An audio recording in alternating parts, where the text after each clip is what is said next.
जय जय रघुवीर समर्थ, जय जय रघुवीर समर्थ. श्री समर्थांचे निवडक अभंग क्रमांक 90 चे निरूपण.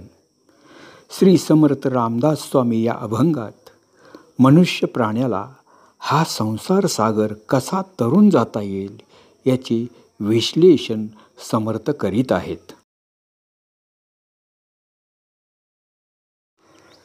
रात्रंदिन मन राघवी असावे, चिंतन नसावे कांचनाचे. कांचनाचे ध्यान पर स्त्री चिंतन, जन्माशी कारण हेची दोन्ही. नको धरू नको निंदा करू, तिने हा संसार तरसील भवसागरी न बुडता. सत्य त्यानंताचे निनामे, नामरूपा तिथ जाणावा अनंत.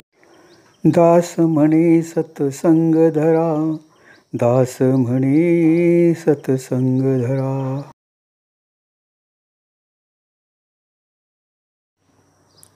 श्री समर्थ रामदास स्वामी सांगतात की प्रभू रामचंद्रांच्या चिंतनात रात्रंदिवस आपले मन गुंतून राहावे. पैशाचे चिंतन बिलकुल असू नये. धनाचे आणि परस्त्रीचे चिंतन मनात येऊ देऊ नये. या दोन्हीच्या चिंतनामुळेच आपल्याला पुन्हा पुन्हा जन्म घ्यावे लागतात.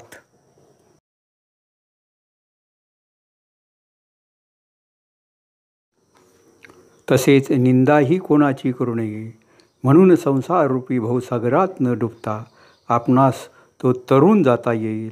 भगवंत हा अनंत असा नावारूपाने नटलेला आहे. या अनंतरूपी भगवंताचा सत्संग धरल्यास त्याला निश्चितच जाणता येईल असे समर्थ सांगत आहेत.